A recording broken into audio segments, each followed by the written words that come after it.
Gente, a parte de deslocamento, ela se resume a esse quadro aqui, tá? Então, o que acontece? Eu tenho um equilíbrio estabelecido, eu já vou falar de novo do quadro, tá? Então, aqui, por exemplo, eu tenho um equilíbrio, e o que acontece? Se o meu sistema em equilíbrio não sofrer nenhuma perturbação, ele vai ficar lá bonitinho, tá? Mas se ele sofrer alguma perturbação, o que vai acontecer? Ele vai deslocar de um lado ou para o outro, tá? De maneira que um novo estado de equilíbrio aconteça. Isso é natural dele. Porque toda reação reversível, ela tende para o equilíbrio. Então, tá a reação reversível, entrou em equilíbrio. Se eu for lá mexer na pressão, na temperatura ou em alguma substância, na concentração, esse equilíbrio desloca até que, né, ocorra um novo equilíbrio. Isso foi proposto aqui no princípio de Le Chatelier, tá? Que foi o cientista, né, que conseguiu provar experimentalmente, comprovar esses efeitos da perturbação aqui do equilíbrio químico. Então, o que acontece? A gente pode mexer em alguma substância, tá, que está na reação, posso retirar ou adicionar, posso mexer na pressão ou na temperatura.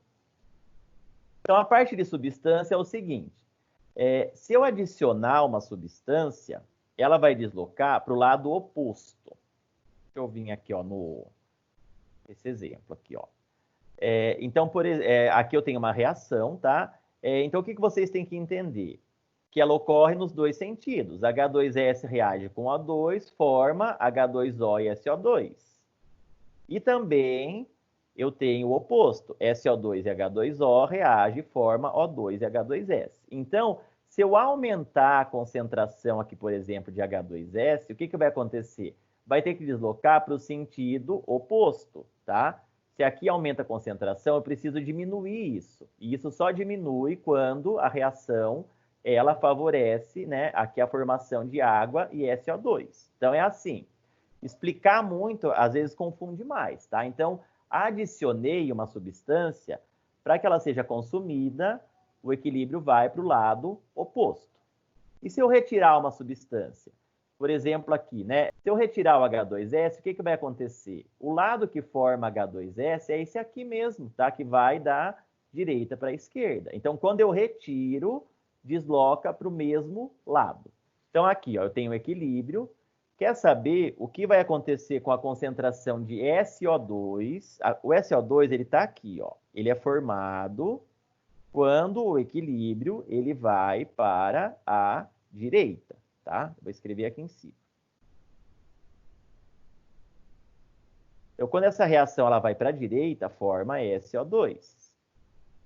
Ok. Então, vamos ver. Se eu remover H2S, o H2S está aqui.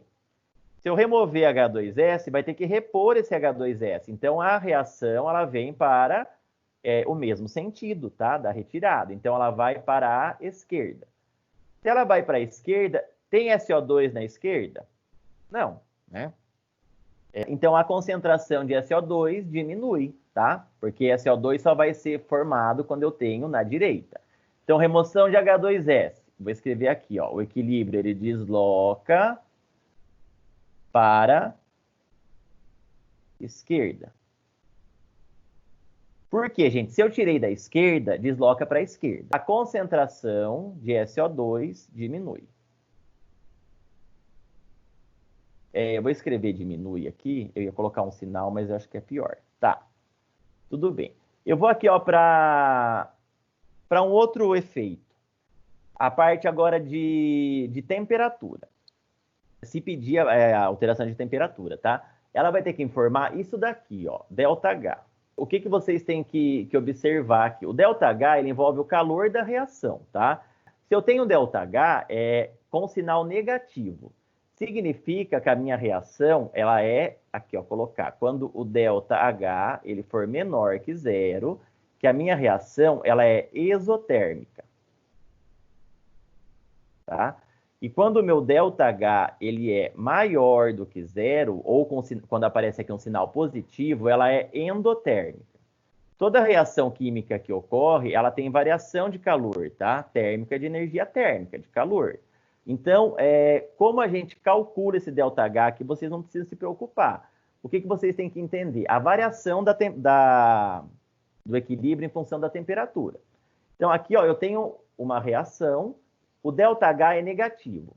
Tá? Se o ΔH é negativo, o que acontece? Que o saldo energético dela total aqui, né, é que ela libera calor, essa quantidade de calor é liberada, então ela é exotérmica. É isso, no sentido direto, tá? Se o sentido direto é exotérmico, o sentido inverso, ele vai ser endotérmico. É sempre assim. Com o ΔH, eu vejo o sentido direto. E o sentido inverso, tá? É claro aqui que é o oposto. Então, é assim, eu preciso primeiro disso aqui, por quê? Quando a parte de calor aqui, ó, quando eu aumento a temperatura, eu estou fornecendo calor. Então, ela vai deslocar para o lado que absorve esse calor, tá? Ela vai para o sentido endotérmico. E quando eu diminuo a temperatura, ela vai para o sentido exotérmico. Então, fica sempre mais fácil vocês tentarem entender uma variação que nem da temperatura, né? O aumento é mais fácil de entender, porque quando diminui é ao contrário. Então, se eu aumento a temperatura, eu estou colocando calor. Esse calor tem que ser absorvido. Então, ela vai para o lado endotérmico, tá? Que absorve calor. Então, vamos ver aqui, ó. Está falando o que acontece com a concentração de SO2 se eu diminuir a temperatura. Tá. Se diminuir a temperatura, voltando aqui na tabela, vai para o lado exotérmico, tá? O lado exotérmico, gente, é esse aqui, que é para a direita. O SO2, ó, está para a direita. Então, vou colocar aqui, ó, que então o equilíbrio, ele desloca para a direita.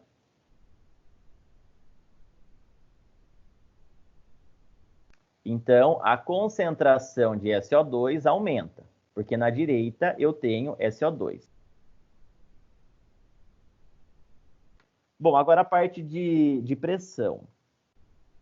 A pressão, a gente vai fazer o quê? Primeiro, eu vou contar aqui volume gasoso, tá? Gente, se eu olhar aqui, ó, na direita da reação, ó, eu tenho 4 mols de gás, tá? Então, eu tenho 2 mols aqui, ó, de H2O gasoso, pressão é só para gás, tá? E eu tenho 2 mols de SO2 gasoso. Então, na direita, eu tenho 4 mol de gás, tá? Eu vou colocar aqui no cantinho, porque senão aqui vai ficar muito rabiscado. Então, eu tenho 4 mol de gás na direita.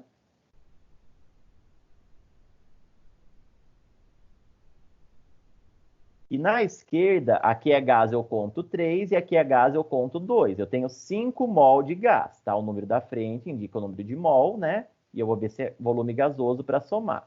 3 com 2, 5. 5 mol de gás. Então, quando eu vou ver variação de pressão, é a primeira coisa, tá? Quando eu aumento a pressão, vamos lá ver na tabela. Quando a gente aumenta a pressão, o volume ele diminui, tá? Pense numa bombinha aí de encher pneu de bicicleta. Quando eu estou aumentando a pressão, o êmbolo está, né? Ele está diminuindo o volume, né? O êmbolo abaixa porque o volume aí ele diminui. Então, quando eu aumento a pressão, desloca para o lado que tem o menor volume gasoso. É uma forma de lembrar. Quando aumenta a pressão, é porque eu estou espremendo. Então, vai para o lado que tem menor volume gasoso. Então, aqui, ó, se eu aumentar a pressão, o lado que tem menor volume gasoso é o da direita, certo? Que é 4 mol de gás aqui. Então, quando eu aumento a pressão, o equilíbrio desloca para a direita. Se ele desloca para a direita, a concentração de SO2, o SO2 está na direita? Sim, né? Então, a concentração de SO2 aumenta. Aqui em cima não tinha escrito, ela também aumenta.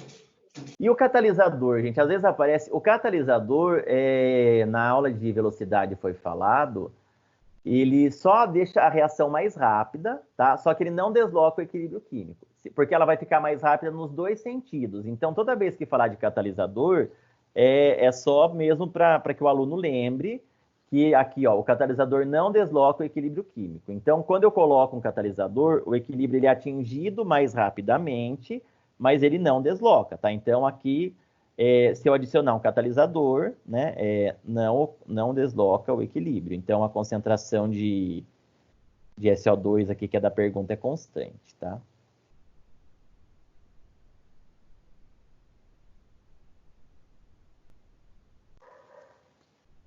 Aqui é um mapa mental também que eu peguei da internet. Ele traz aqui, tá? Um resumo aqui, tá? Então, do equilíbrio químico, aqui as características, né? Ocorre a reação reversível. Aqui, quando ele é atingido, né? As velocidades. Aqui, como faz a expressão da constante, que precisa observar os estados físicos.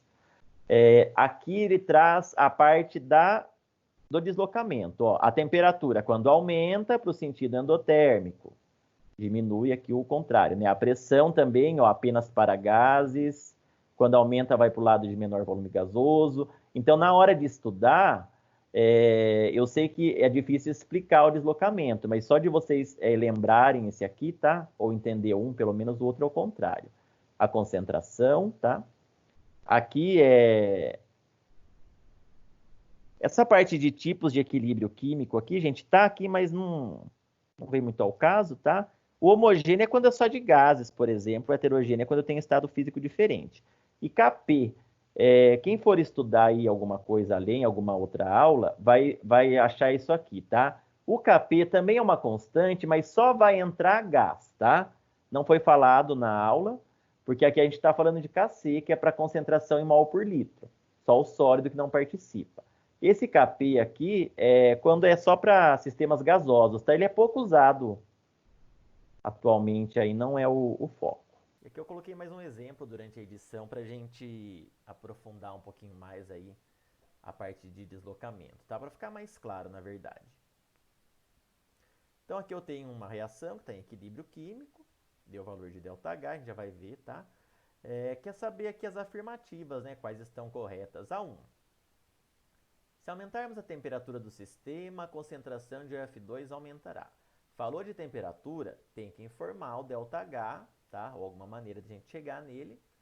E aqui tem um ΔH positivo. O valor numérico aqui nem é tão importante, tá? Na verdade, a gente não vai usar, a gente só vai usar o sinal. Se o ΔH é positivo, significa o quê? Que a minha reação direta é endotérmica. Ou seja, ela ocorre com absorção de calor. Se a direta é endotérmica, a inversa vai ser exotérmica. Então, se por um acaso, né, o OF2 aqui se decompor em O2 e F2, daí vai liberar calor. Então, se aumentar a temperatura do sistema, a concentração de OF2 aumenta. Se aumentar a temperatura, vai para o sentido endotérmico. Depois vocês podem conferir na tabela. Vai ter que consumir esse calor adicionado. O sentido endotérmico é o da direita e eu tenho OF2 aqui, né? Então, a concentração de OF2 aumenta, sim, vai favorecer. Se vai para a direita, é o sentido que eu tenho a formação dessa substância, correto? A 2 é sobre pressão. Antes de ler, já vamos contar mol de gás?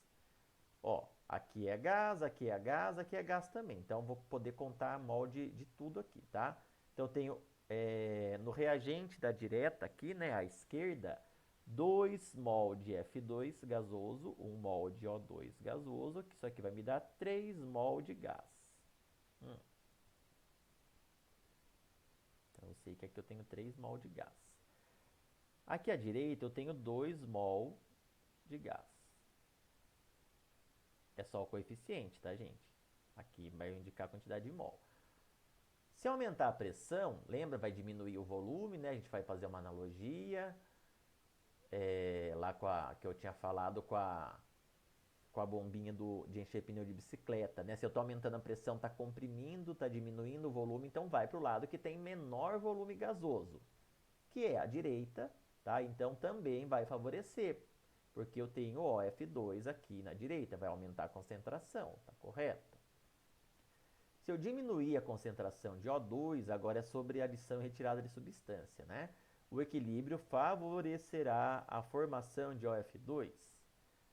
Se eu retirar O2, que está na esquerda, o que vai acontecer? Esse equilíbrio vai ter que deslocar para a esquerda. Quando eu retiro, desloca para o mesmo lado, tá? Para formar mais O2 aqui, para que um novo equilíbrio aconteça. Então, se eu retirei da esquerda, desloca para a esquerda, né? Então, vai favorecer a formação de OF2? Não, porque o OF2 está na direita.